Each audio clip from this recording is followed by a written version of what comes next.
asesinos en serie como Garavito o como Jeffrey Dahmer, se dice, o muchas personas han creado la idea, de que producían o hacían extraños rituales que iban detrás del poder mágico, de la brujería, de la magia negra. Observen estas imágenes. Lo que ustedes ven es un operativo de la policía colombiana en una cárcel, en un centro penitenciario. Y en este operativo van a encontrar ellos algo muy raro. Observen muy bien. Lo que encuentran son objetos y altares de brujería. Y ahí la están quitando de una celda de un terrible asesino. Y en esta oportunidad, aquí en Más Allá, vamos a hablar de asesinos en serie y magia negra y hechicería y brujería. Así que quédese aquí y vea hasta el final, hasta el final, hasta el final.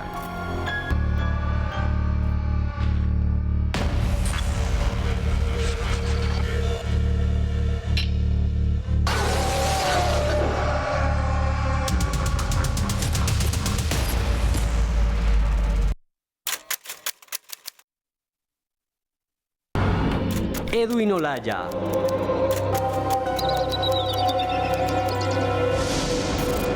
Sebastián Camelo.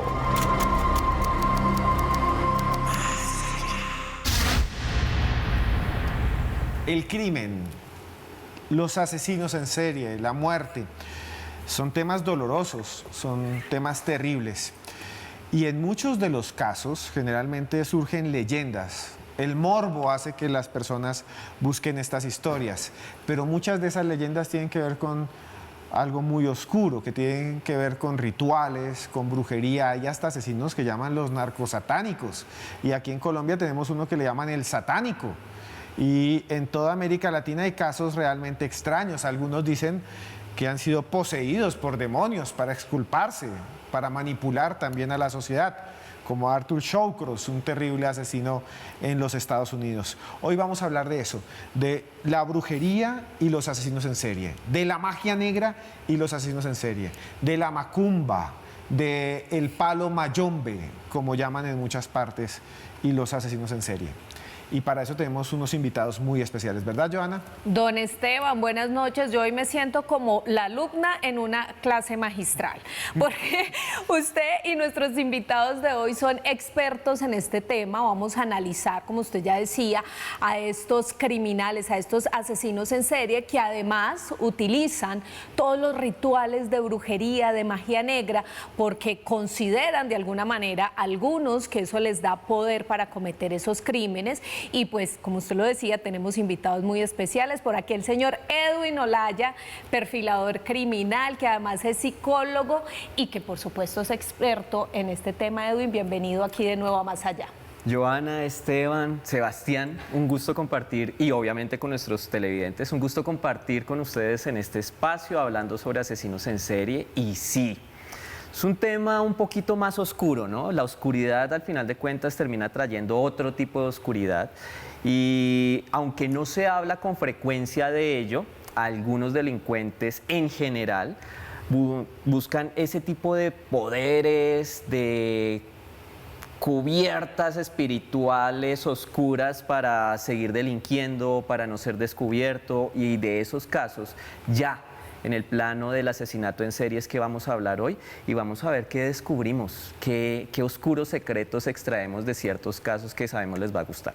Y acompañado, por supuesto, aquí a don Edwin Olaya y a Esteban, que como digo, son expertos en este tema. Está otro experto en este tema, que es Sebastián Camelo. Sebastián, un placer que estés de nuevo aquí en Más Allá, escritor, además con uno de los podcasts más exitosos que pueden encontrar en las plataformas, Serialmente, canal de YouTube, y siempre rodeado de este tipo de temas que son escabrosos, ¿no? Pero que es importante traerlos a colación. Joana, Esteban, Edwin, encantadísimo de estar acá. Gracias nuevamente por la invitación. Muy contento también de estar con el público de Más Allá.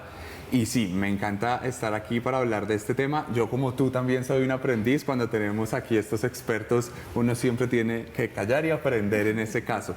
Y a mí me interesa mucho de este tema, me interesa mucho la construcción cultural y espiritual alrededor de la maldad, demostrando siempre que esos asesinos no son monstruos enajenados de la sociedad, sino que están dentro de la sociedad y adoptan las construcciones culturales colectivas como parte de su vida, y eso es muy interesante y creo que es un tema muy importante a tratar aquí.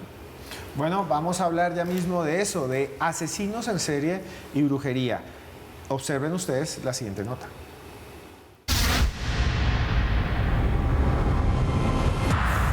La brujería y la muerte, Eros y Tánatos, hechicería y destrucción. A través de la historia han existido enigmáticos criminales, sujetos desviados, asesinos en serie atroces como Jeffrey Dahmer, Garavito o Ted Bundy. Algunos de estos criminales creen en la magia negra, como Gilles de Rais, que se dice celebraba oscuras misas negras con las que buscaba despertar poderes demoníacos.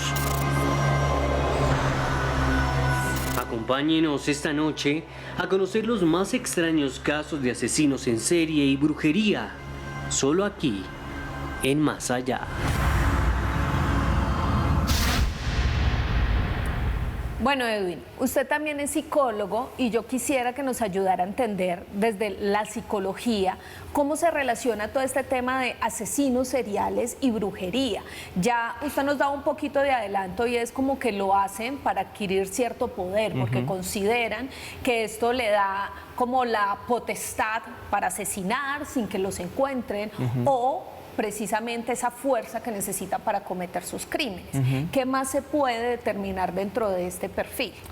Yo no quisiera espolear, pero básicamente la clave la dio Sebastián.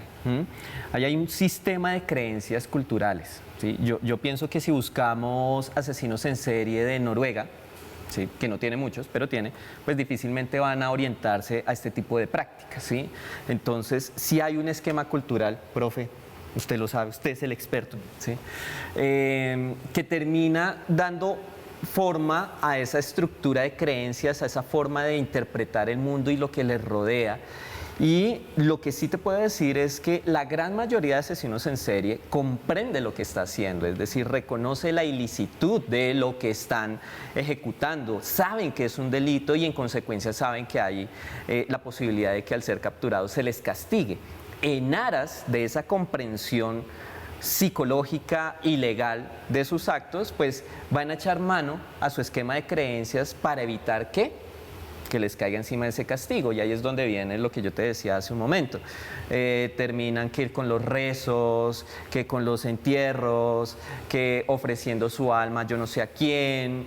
Pero también encontraríamos otro polo, que es los que empiezan a, no sé, a ofrecer a la Virgen de yo no sé qué, o al santo de yo no sé dónde, todo en aras de, en sus imaginarios y en sus construcciones psicológicas y culturales, adquirir, conseguir esa cubierta que les permita avanzar en sus delitos. Ciertamente, en ciertos casos, hay una contradicción completa, solicitarle a un santo protección, que fue mucho de nuestros sicarios en Colombia en los 80 y parte de los 90, rezarle a una virgen para que me permita quitarle la vida a otros. Pero tiene que ver mucho, sobre todo, Sebastián, con ese núcleo cultural. Hay un caso que a mí siempre me llamó la atención, Sebastián, Joana, doctor Olaya, que tiene que ver con un asesino en serie que aseguró que asesinaba para que una deidad oscura llamada San la Muerte le diera poder, y lo hacía en ciclos, como si cada asesinato hiciera parte de un ritual elaborado. Es el caso de Marcelo Antelo y se los presentamos aquí en Más Allá. Marcelo Antelo, consumidor de pasta base, padre adicto, abuela alcohólica, madre golpeadora, el entorno disfuncional. Sin embargo, no alcanza a explicar la frialdad y crueldad de ese muchacho cuando a los 22 años mató en 5 meses a por lo menos 4 personas. Crímenes ocurridos en el barrio Rivadavia de Buenos Aires, Argentina. Luego se supo que Antelo se había consagrado a una extraña entidad, San la Muerte.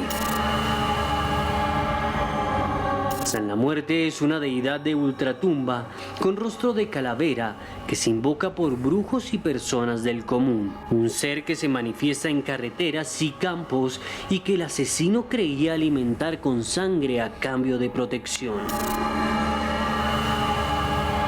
Al final, luego de sus asesinatos rituales, Antelo fue capturado y condenado a cadena perpetua.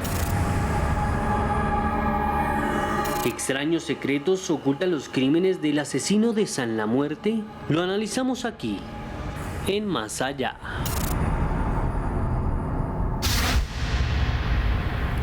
Bueno, este fue un caso que conmocionó a Buenos Aires, Argentina, un caso que está relacionado, como lo decía Esteban al inicio, con una deidad, San la Muerte, que es básicamente, si nos ponemos a analizar, también conocida como la Santa Muerte en México, pero digamos que en países como Argentina y Brasil se le llama San la Muerte, pero es una deidad con las mismas características.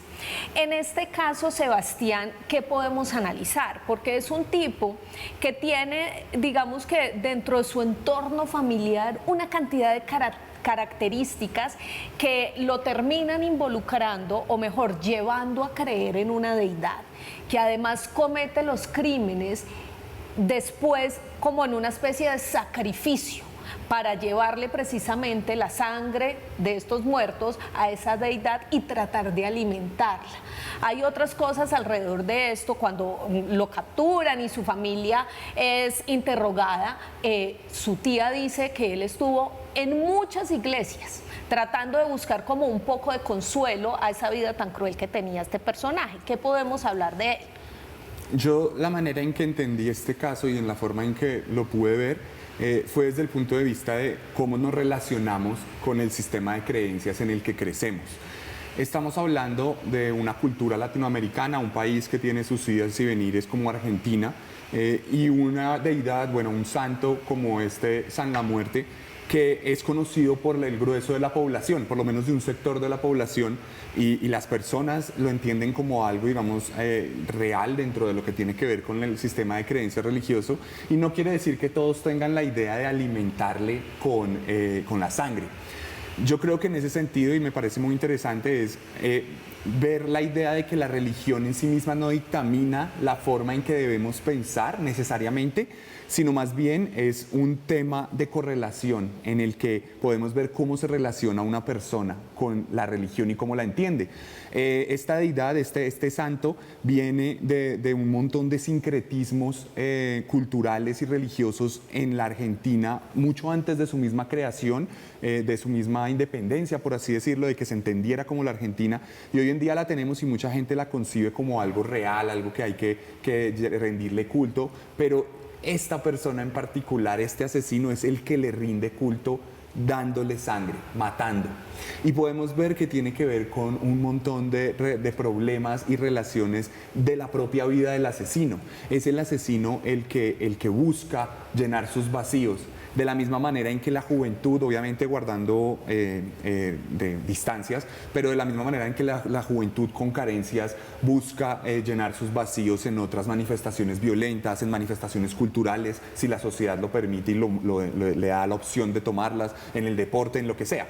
Pero en este caso en la violencia, como muchos se pueden volver sicarios, ladrones, él llena este vacío con esa creencia, busca consuelo en la religión, pero encuentra en su sistema de creencias, como bien decía Edwin ahorita, algo que sí puede ir con lo que él pensaba y con lo que él sentía. De todas formas, si vemos la historia del asesino, estamos viendo que es una persona que fue criada en un entorno familiar con muchas falencias, como la mayoría de los asesinos.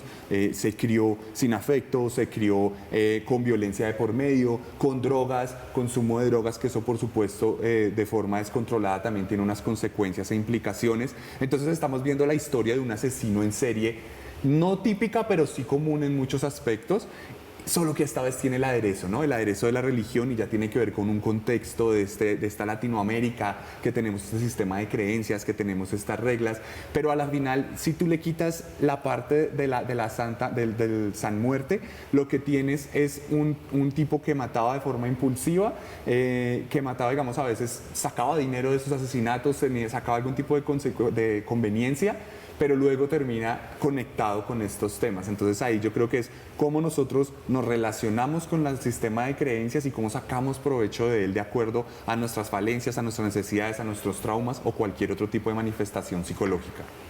Y Edwin Olaya, ¿qué relación? O No, mejor, ya después ¿qué que digo sobre eso, no, ya. no hay Yo nada iba a que decir lo decir mismo. porque Sebastián ya lo dijo todo. Pero hay una cosa que sí queda en el aire que es interesante, que no se ha explorado mucho en este caso, porque bueno, la prensa lo coge en Argentina y empieza a decir el asesino de San la Muerte. Además que San la Muerte es un culto, digamos, oscuro, que no lo ven muy bien, que lo ven como algo que no es Pagano. deseable, Underground. como de los delincuentes, Ajá. como del pandillero, como de los pobres, también por decirlo así, en unas sociedades tan clasistas y desiguales como América Latina, es como el santo de los que sobran, digamos así, o de los malvados. Y cuando llegó Antelo a Argentina, cuando explotó la noticia, es como, ¿sí ven? Llega casi como a reforzar esa creencia. A propósito, en criminología hay algo que se llama el etiquetamiento social.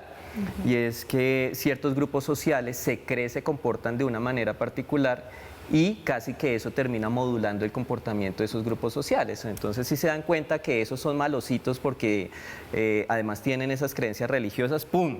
Preciso. ¿Sí ven?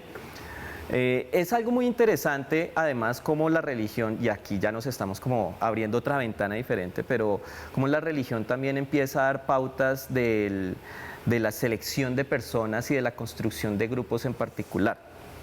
Yo lo que podría decir, voy a intentar añadir algo, porque Sebastián la sacó del estadio, es más, yo como que me voy. Pero lo que sí quisiera rematar o añadir algo muy pequeño, y es que en el caso de Antelo hay algo particular, y es que esta creencia religiosa no viene a ser otra cosa que el imaginario y como tal la creencia para alcanzar la motivación más profunda como asesino en serie, que era el dominio del otro.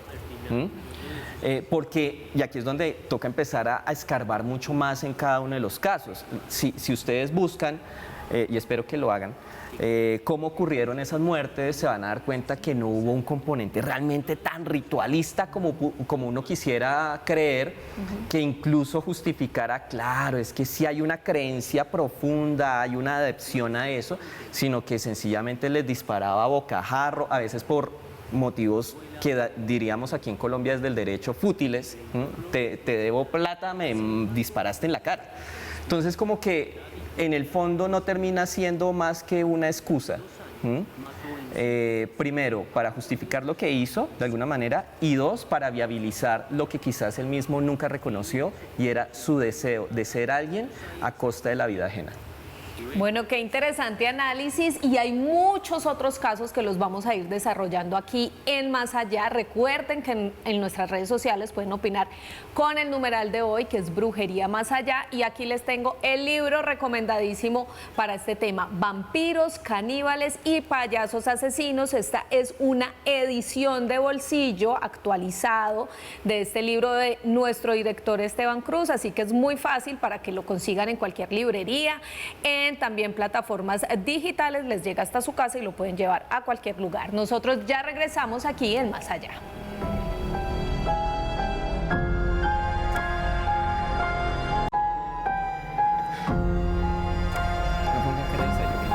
Continuamos en Más Allá en esta noche en la que hablamos de asesinos en serie y brujería. Antes de comerciales, en el bloque anterior, hablábamos de Marcelo Antelo, un tipo que la prensa dijo y después se descubrió que él creía de alguna manera en una deidad que es como una especie de muerte, con una esfera en la mano y que también tenía una hoz, que es San la Muerte, y se decía que cada vez que mataba a una persona, él iba a obtener poder. No llegó a completar el número que se dice supuestamente que tenía que llegar a matar de personas para convertirse en una especie de superhombre. Pero hay otros alrededor del mundo, no solo en América Latina, que también conectan el mundo espiritual, la brujería y la magia con el asesinato. Y como dice el doctor Olaya, muchos de ellos utilizan esto como una forma de conseguir dinero, robar o estafar a los demás. Y uno de los casos más extraños no sucedió en Ibagué, no sucedió en Honduras, no sucedió por allá en el norte de México, sucedió en Tailandia, donde supuestamente son budistas, no, donde son budistas y donde es un paraíso para los turistas. No, sucedió allá y era el caso de un brujo asesino. Observen ustedes esta nota.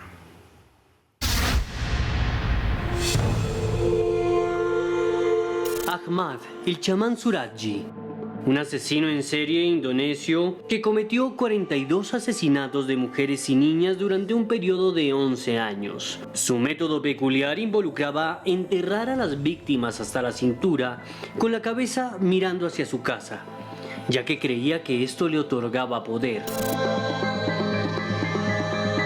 Suraji eligió víctimas de entre 11 y 30 años y las estranguló como parte de un ritual. El asesino afirmó que tuvo un sueño en 1988 en el que el espíritu de su padre le ordenó asesinar a 70 mujeres y beber su saliva para convertirse en un dukan o chamán. Suraji era reverenciado en la comunidad local, donde se le consideraba un chamán con poderes paranormales. Las personas lo buscaban para consejos médicos y espirituales, así como para lanzar hechizos destinados a asegurar la fidelidad de sus parejas. La investigación comenzó cuando una niña desapareció después de visitar a Suraji. La policía encontró ropa y relojes pertenecientes a mujeres desaparecidas en su casa, lo que llevó a su detención. En 2008, Suraji fue fusilado en una plantación de caña de azúcar en Sumatra del Norte, después de que su solicitud de clemencia fuera rechazada por el presidente. Se sospecha que pudo haber más víctimas no identificadas. Un caso aterrador, pone los pelos de punta, es terrible y no pasó en Tailandia, me equivoqué, pasó en Indonesia, en Sumatra. Quedan cerca, pero no son el mismo país. Le iba a decir, doctor Olaya, este caso es aterrador porque este señor dice que su padre, en forma espiritual, se le aparece cuando es joven y le dice que tiene que conseguir la saliva de 70 mujeres para tener poder. Y luego los crímenes que hace son rituales, o sea, entierra a las personas vivas hasta la cintura y dice, ejerce una serie de elementos mágicos, le coloca alrededor cascabeles. Cuando uno ve la criminología del tipo y la mecánica criminal y la firma criminal, sobre todo está ligado al misticismo. Total. Este sí es un brujo asesino, digámoslo así. Me gusta. Por ahí sí es, por ahí sí es. Claro, que haya matado a varias personas en diferentes eventos, bueno, lo incrusta en el concepto del asesino en serie, pero a diferencia del caso que veíamos hace un momento de Antelo, acá está claro la influencia de su creencia, de su aprendizaje, y yo no descartaría de algunos rasgos de personalidad, sino de una enfermedad mental, que lo lleve precisamente a quitarle la vida a las mujeres y niñas, porque principalmente sus víctimas eran mujeres y niñas, de una manera tan particular. Esteban, tú lo has dicho, enterrarlas, beberse su saliva, tener una cifra exacta, algunas incluso las llegó a decapitar, hacer otros tratamientos con los cuerpos y pues para no perder todo el gasto de energía también quitarles sus pertenencias porque no se puede perder mucho, ¿no? O sea, detrás de todo eso sí hay un pensamiento muy desviado y muy influenciado definitivamente por estas creencias, ya sean fantasías, ya sean delirios, ya sean alucinaciones, lo que sea. Lo cierto es que está la influencia. Y algo que estábamos hablando hace un momento todos, e incluso lo hablábamos ahora con Sebastián, es el hecho de cómo el contexto, además, a él sí lo reconocía como una figura de poder, como un hechicero, como un chamán, y por lo tanto eso favorecía que las personas llegaran a él a buscarlo. Es decir, él no tenía que esforzarse como otros asesinos en serie, muchos de los que incluso tú has hecho programas, sino que las víctimas casi que llegaban a él porque querían el amarre, el amor de la vida, la sanidad, la prosperidad, etcétera. Exacto, eso es lo interesante también, Sebastián, analizar ese contexto en el cual él se mantenía, porque como muy bien lo decía Edwin, el caso anterior a este son completamente diferentes y es también cómo se ganaba a través de su trabajo como chamán la confianza de las víctimas, para que estas víctimas llegaran hasta su casa en búsqueda de un alivio, según pues lo más normal era que fueran por el amor de su vida, por los famosos amarres, y luego resultaban siendo asesinadas por este personaje en el cual confiaban. Yo creo que hay una gran diferencia, estamos todos de acuerdo en que hay una gran diferencia entre los dos casos, pero en este caso el que me interesa a mí mucho es también la diferencia de la sociedad. Justamente ahorita yo decía que en Argentina había distintas formas de entender al San la Muerte, pero en cambio aquí en Indonesia sí hay una arraigada creencia alrededor de este tipo de manifestaciones de brujería, ¿no? Sí hay una creencia en este tipo de rituales y es generalizada, digamos por lo menos en una de las clases sociales es generalizada absolutamente, y eso nos permite que el asesino en este caso, bien como decía Edwin, puede ser también por temas mentales, pero el asesino cree firmemente en lo que está haciendo. Él no intenta esconderse de forma particular o excesiva. Él incluso cuando lo capturan, él no sale a correr, él no intenta huir porque él dice: yo estaba cumpliendo una misión y no la pude lograr, ya tenía que aceptar mi destino. Él realmente cree en lo que estaba haciendo y eso tiene que ver con una construcción social en la que este tipo de manifestaciones de brujería son consideradas algo enteramente real, no hacen parte de análisis, digamos, sobre ¿es esto verdad o no? ¿Qué pasa? ¿Es misterio? No, no es misterio, es la realidad. Y también el hecho de que esa misma construcción de contexto nos permite ver que las víctimas, al ir a estos amarres y esta brujería, que a pesar de que era considerado real, es mal visto, digamos que uno no lo dice en público como fui al brujo a hacer un amarre, no, claro. Aunque creemos firmemente todos en Indonesia, lo hacemos en secreto.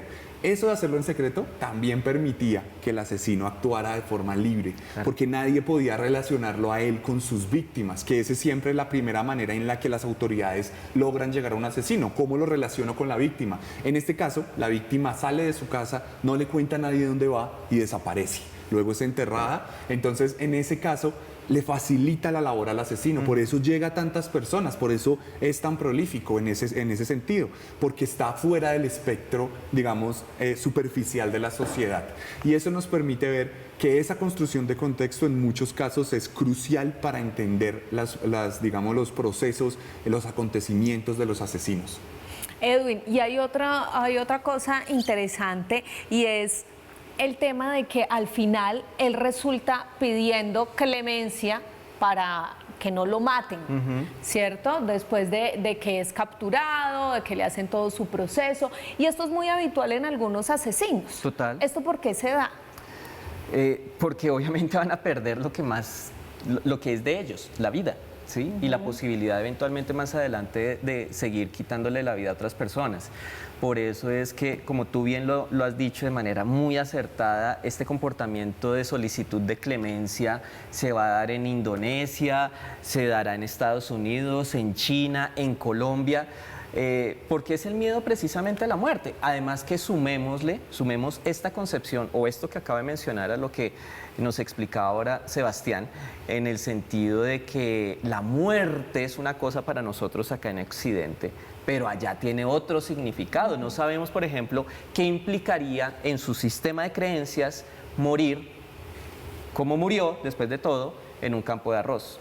O sea, espiritualmente, ¿qué cree él que significaría? ¿Qué implicaciones habría? Entonces creo que es el pataleo habitual de este tipo de delincuentes cuando ya ven que finalmente la factura les llegó. Muy brevemente, antes de irnos a comerciales, quiero preguntarle rápido, doctor Olaya. Este asesino creía, un poco parecido, ahí sí hasta en la muerte, que si llegaba a 70 víctimas y bebía su saliva, iba a tener poderes sobrenaturales. ¿Usted cree que algo así es posible, que él realmente lo creía, o es una excusa? ¿Él estaba convencido de que iba a tener poderes mágicos? ¿Es probable que eso suceda en un caso de estos? No me preguntó, fue nada, y es que rápido, fíjense que contesté rápido. Yo voy a contestar acá con mi fórmula eterna. Hay más entre el cielo y la tierra de lo que ha soñado tu filosofía, le contestaron a Hamlet. No sabemos si sí, no sabemos si no, pero ciertamente, y lo que he dicho en otros espacios, detrás de estos casos tan cruentos, donde hay tanta maldad, yo no descarto que haya una especie de entidad o fuerza oscura que sí pueda llegar a aumentarse ante este tipo de situaciones. Si eran 70, si eran 60, si eran más, después se le aparece el papá diciendo, ay, no, me equivoqué, eran 80, siga matando. No lo sabemos. Entonces, no me puedo comprometer con un sí o con un no, no lo sabremos más allá. Vamos a comerciales. Nos vamos a comerciales y les dejamos este libro que es Diario de un Medium, de Miquel Lizarralde. Hace poquito estuvo aquí en Colombia Miquel Lizarralde, que es uno de los medium más conocidos del país. Muchas gracias, nos los envía John de Penguin Random House. Casi me equivoco. Muchas gracias. Nos vemos después de comerciales. Esto es Más Allá.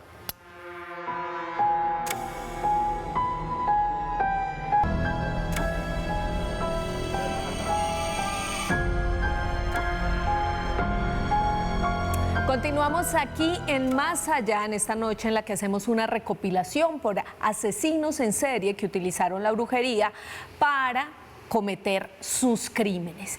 Y uno de ellos es quizás un caso clásico, el hijo de Sam, un personaje al que se le han hecho una cantidad de películas y de series. Veamos esto porque después entraremos a analizar y a comparar con los casos que ya hemos tenido en esta noche.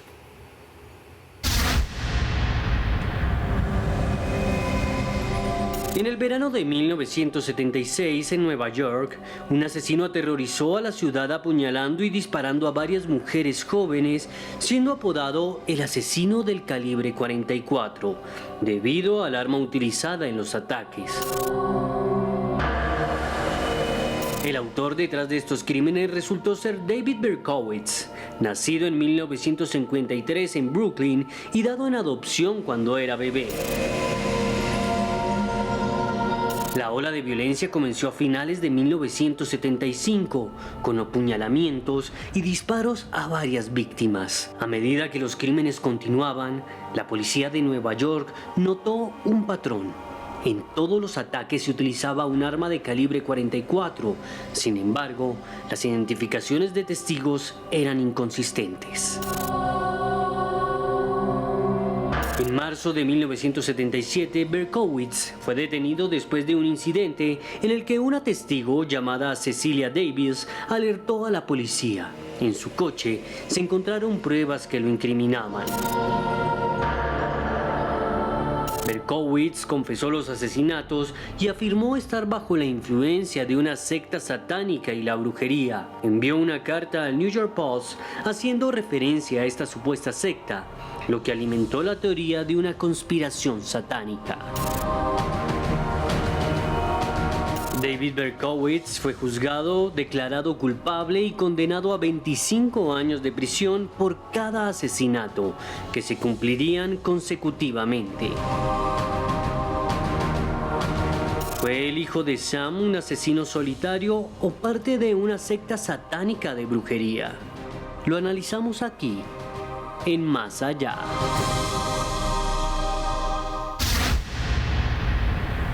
El hijo de Sam, David Berkowitz, es un personaje mediático en los Estados Unidos.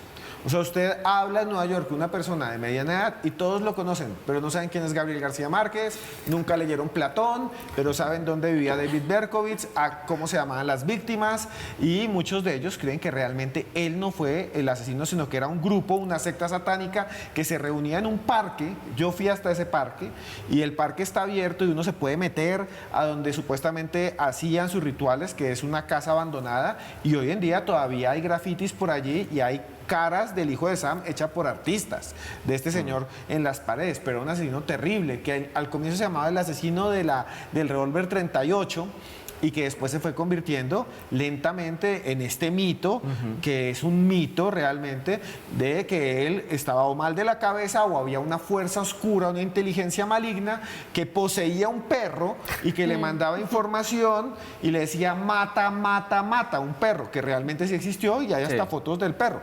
¿Qué pensamos de este caso, que es como uno de esos casos clásicos, pero que al mismo tiempo tiene que ver con el mito también del grupo satánico, que es tan gringo, ¿no? Tan de Estados Unidos? Uy, es que hay varias cosas en lo que dijiste, Esteban, que bueno, lo primero que no quiero dejar ir es cómo los asesinos en serie se han enraizado tanto en la cultura popular y sobre todo en una sociedad como Estados Unidos. De ahí y de ahí en adelante, pues mundial, pero fijémonos que, por si no lo tenemos claro, Berkowitz le terminó escribiendo tanto a la policía como a los medios de comunicación, y eso no se le ocurrió a él. Realmente eso fue idea de lo que él conoció del caso de Jack el Destripador. Entonces, y es más, el mote del hijo de Sam no se lo puso él mismo, se lo pusieron los medios de comunicación, y con esto hago el puente a lo que tú dices frente a la existencia de la secta. De hecho, hay documentales, hay libros, hay una cantidad de material en la que se refiere que Berkowitz o era el eslabón más débil, uno, o sencillamente hacía parte de una secta que no queda claro tampoco cuál era el propósito con las muertes y demás, más allá de matar mujeres, con un estilo físico particular, que llevó también a un impacto social de que las mujeres se cortaran el cabello, se lo tinturaran para no ser víctimas de Berkowitz. Pero bueno, el asunto acá es que esta construcción, esta hipótesis, si le queremos dar un nivel como de seriedad, es construida por un periodista que revisó el caso e hizo la interpretación de varios de los mensajes de Berkowitz. Sin embargo, pese a lo que tú dices, de que sí existe el parque, sí existen las pintadas, sí existen los lugares, sí pareciera que hay algo, o que hubo algo, perdón, no hay certeza de que realmente ocurrió.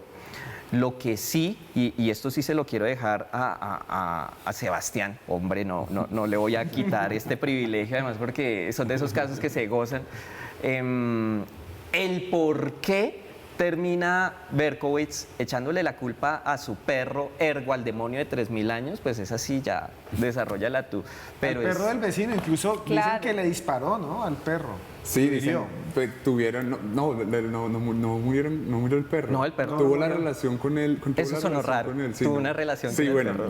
No, ese tipo. Lo era el perro del vecino y creo que el perro lo salvaron, afortunadamente. Sí, digamos que yo creo que ahí hay un tema que tiene que ver mucho con la posición en la que se pone el asesino cuando se da cuenta que tiene poder. Y no estamos hablando de poder sobre la víctima en este caso, que ya está dado por hecho y que ya ha sido capturado, sino poder sobre la sociedad, poder sobre sus captores. Ahorita fuera de cámara hablábamos justamente de eso. Voy a hablarles de mis víctimas si me cambian de celda. Voy a hablarles de mis víctimas si me dan mejor alimentación.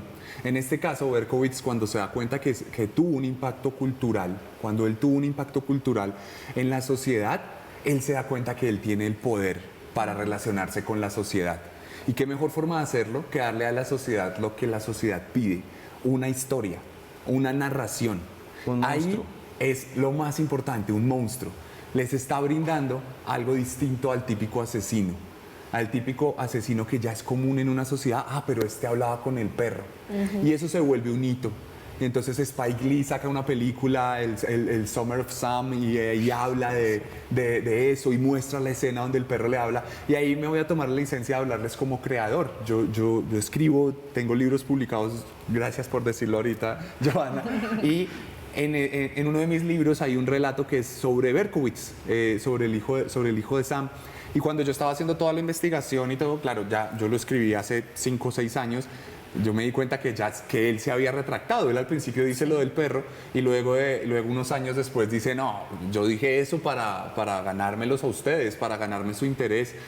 Realmente nunca me habló el perro, realmente fue una decisión mía. Entonces se cae el mito.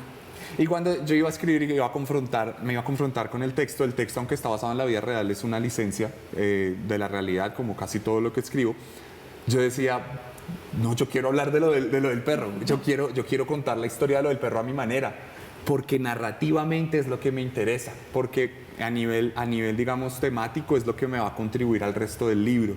Entonces, voy a hacer caso omiso de que él dijo que no era verdad. Vamos a jugar con la idea de que era verdad.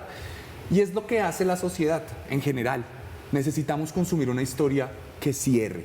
Necesitamos consumir una historia que trate ciertos temas.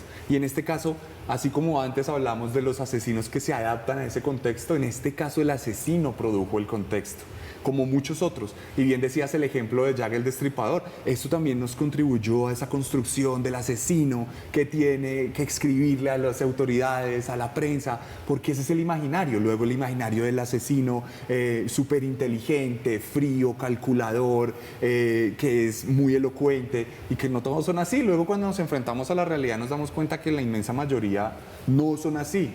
Entonces hay un desencanto, entonces escribimos sobre los otros, porque son los que nos permiten contar historias, así como Berkowitz nos permite contar historias, y no es casualidad que esté en este programa en este momento, por ejemplo. Y es que miren, yo sé que tenemos que irnos a comerciales, pero sí quisiera que Edwin me ayudara con un análisis. Ay, por Dios. Y es, en este caso hay varias cosas interesantes, como nos decía Sebastián. El tipo crea la idea o la leyenda de que un perro le habla y por eso él asesina. Pero luego, cuando ya está capturado y para adquirir ciertas cosas a su favor, pues dice, oiga, eso era mentira, yo me lo inventé, no sé qué. Eso por un lado. ¿Cómo juegan con la mentalidad de las personas? Además lo dijo después de que él se había convertido en cristiano, donde tuvo una transformación de su vida y por eso resulta contando la verdad.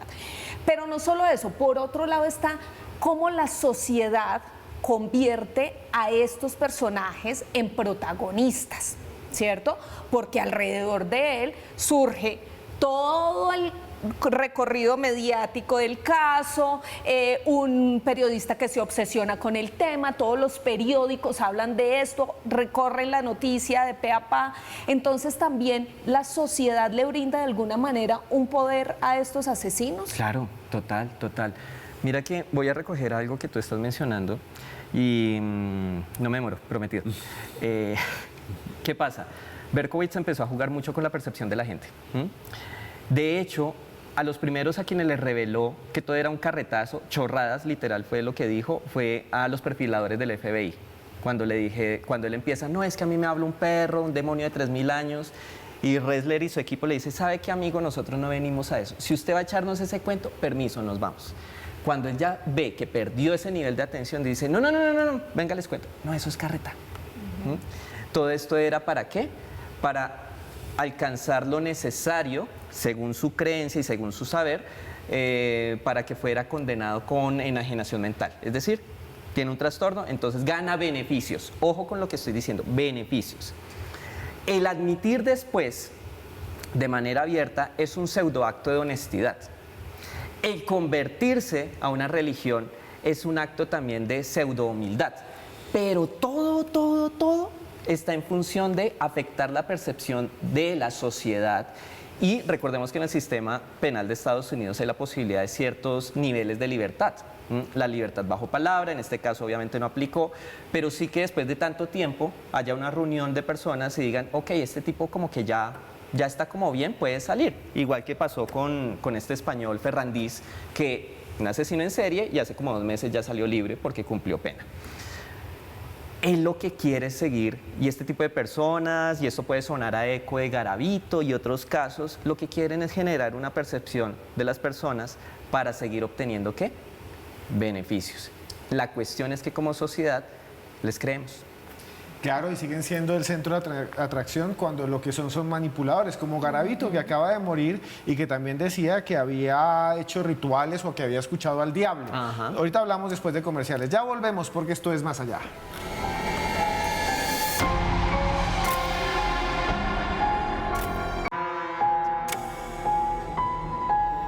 Y luego entra el profesor.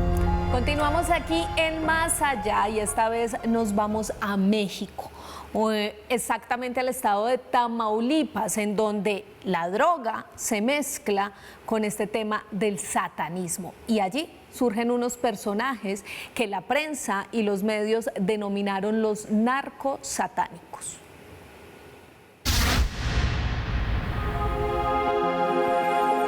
El 1 de noviembre de 1962 nació Adolfo de Jesús Constanzo, también conocido como El Padrino, líder de un culto llamado los narcosatánicos, relacionado con el narcotráfico y asesinatos rituales.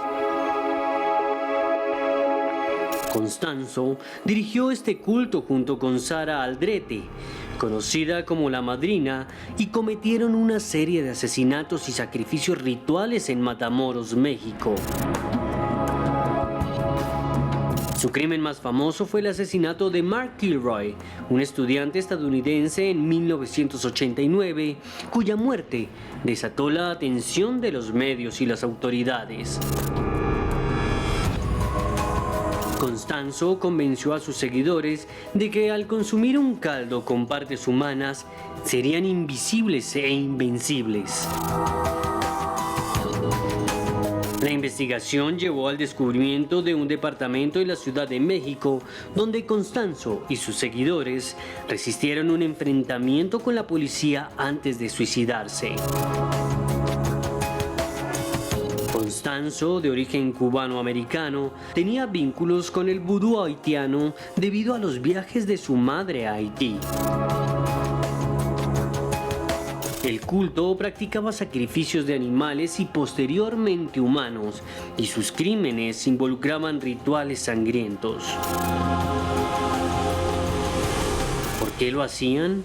¿Cuáles fueron sus objetivos? En Más Allá, abrimos las puertas del misterio. Los narcosatánicos.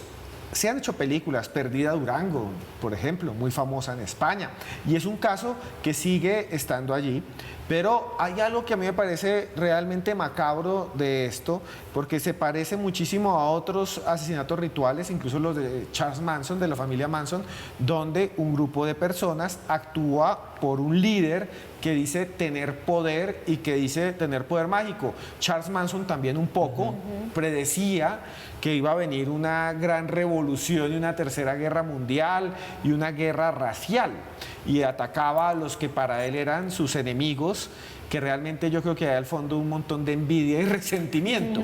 Pero en este caso, esta gente realmente pensaba que matando a alguien se iba a volver invisible, y no solo que se iba a volver invisible, sino que iba a llevar droga y la iba a pasar por la frontera. Esto sí creen, esto ya no es una excusa, esto es un grupo de gente que está convencida de que la magia existe. Es más, cuando los capturan, doctor Olaya, y así cae Constanzo, los capturan porque ellos no intentan escapar, porque dicen, es que yo estoy rezado y no me van a poder capturar y no me van a entrar las balas y soy invisible, entonces puedo contar todo lo que sé.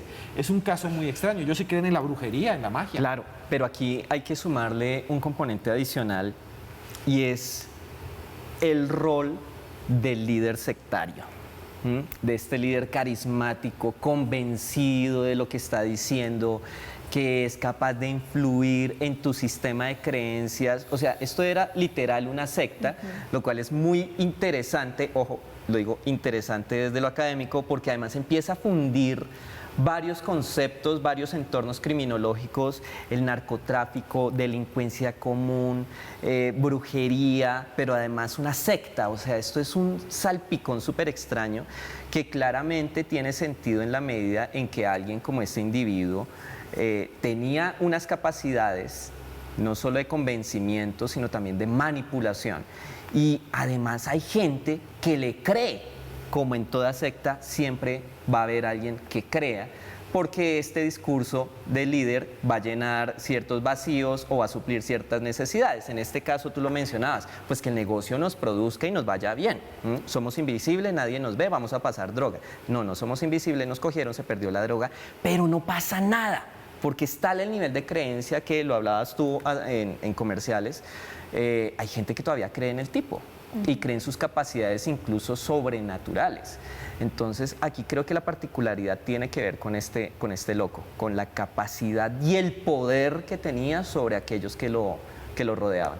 Pero además, Sebastián, en este caso sí se une con claridad todo el tema de la brujería, porque, por ejemplo, cuando ya lo capturan y empiezan a recorrer todo el lugar donde cometían estos asesinatos, se dieron cuenta que había una olla gigante en la que habían restos de cuerpos que además de alguna manera cocinaban allí con otra cantidad de cosas para hacer brebajes y pedirle a esas personas de la secta, porque como dice Edwin, claramente esto era una secta, que se la tomaran y de esa manera encontrar esa superioridad que buscaba este personaje.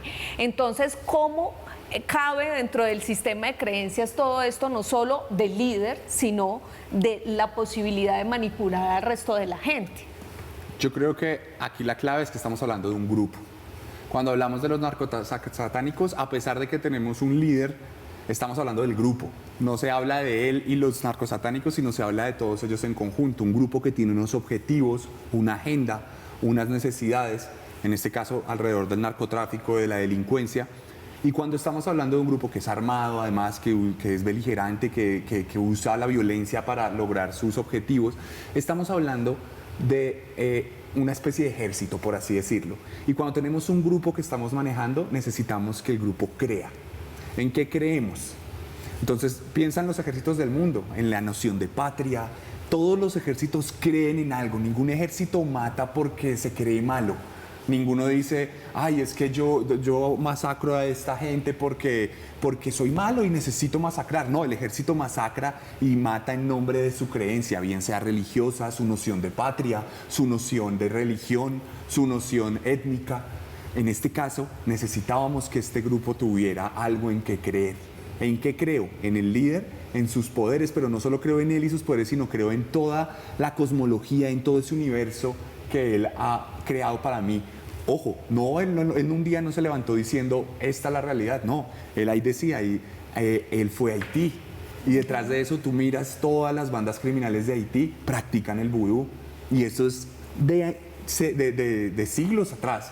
No es una creencia inventada, es algo arraigado. Entonces, las bandas haitianas en Canadá, fuera de Haití, no solo en Haití, practican el vudú, creen sinceramente en eso. Piensa en los grupos armados del Congo, que se visten con las ropas de sus víctimas porque saben que esquivan las balas, que se visten con colores porque están invocando espíritus que los hacen invisibles a las balas, algo muy parecido a los mismos narcosatánicos. Entonces, no digo que necesariamente el líder de este grupo lo haya hecho de forma consciente y digamos, desde lo teórico, un análisis teórico, pero sí es esa tendencia que tienen los grupos a tener una necesidad de creer en algo y formar una cosmología alrededor de sus creencias, lo que les permite seguir actuando como actúan. Es un placebo también, la seguridad que les da a alguien que cree firmemente que no va a ser alcanzado por las balas, es alguien que no se esconde de las balas y que dispara libremente. Es el triple de peligroso que alguien que tiene miedo a morir. Entonces yo creo que es muy interesante ese comportamiento colectivo alrededor de la fe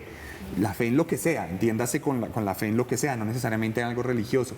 Esa fe es lo que nos permite seguir adelante para cometer el mal creyendo que es el bien. Entonces me parece muy interesante eso y creo que detrás de eso están todos los rituales. Necesitamos reafirmar nuestra fe, así como vamos a la iglesia, y perdón si es una analogía muy, muy cruda, pero así como vamos a la iglesia, consumimos esto porque es nuestra fe, es en lo que creemos y lo que va a hacer que seamos invencibles. Bueno, llegamos al final otra vez aquí de Más Allá. Nos quedó mucho por hablar. Yo quería hablar de Garavito, porque acaba de morir Garavito, y de las artimañas, porque eran eso, artimañas que presentaba frente a varios periodistas, como decir, por ejemplo, que él veía al diablo y que el diablo llegaba a su celda y describir al diablo, pero eso lo hablaremos después porque terminamos por hoy. Si les interesa este tipo de contenido, también tengo un podcast que se llama Los Audios de Cruz Escribiente, lo consiguen en YouTube, ahí están todos ustedes los invitados. Y entonces, muchas gracias, doctor Olaya. ¿Dónde lo pueden buscar a usted? Bueno, Esteban, a ti, a Joana, a todo el equipo de Más Allá, muchísimas gracias por la invitación. Me pueden encontrar en YouTube, principalmente con un espacio ahí increchendo, se llama Barra Criminológica, una mirada no solo teórica, sino práctica sobre fenómenos criminales, que ahora también lo encuentran en Spreaker y en Instagram @olayam. Sebastián Camelo, que además es conocido como Serialmente. ¿Cómo lo buscan? ¿Cuáles son sus libros? Rápidamente. Bueno, Sebastián Camelo, soy escritor, hemos publicado 3 libros, próximamente el 4.º libro, este 12 de diciembre vamos a tener un evento de Serialmente en vivo en el que muy amablemente Edwin me va a acompañar a presentar el libro y ahí pueden, en ese evento, el 12 de diciembre, vivir la experiencia en vivo del podcast sobre True Crime más escuchado de Colombia.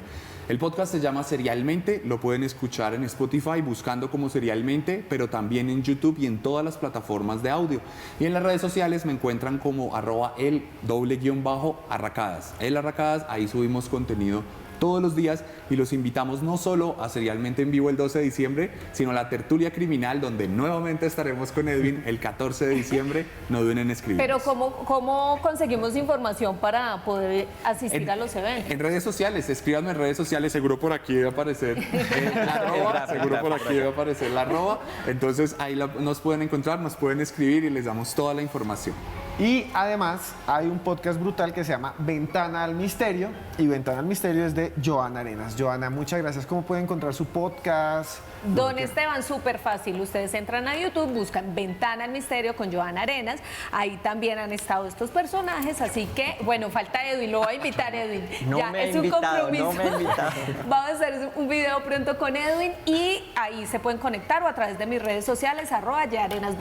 Bueno, ustedes muchas gracias por haber estado hasta el final, hasta el final, hasta el final. Y esto fue Más Allá. En 8 días seguimos con otro tema en el que abrimos la puerta del misterio. No olviden que por más lejos que andemos, siempre habrá un más allá. Se les quiere mucho.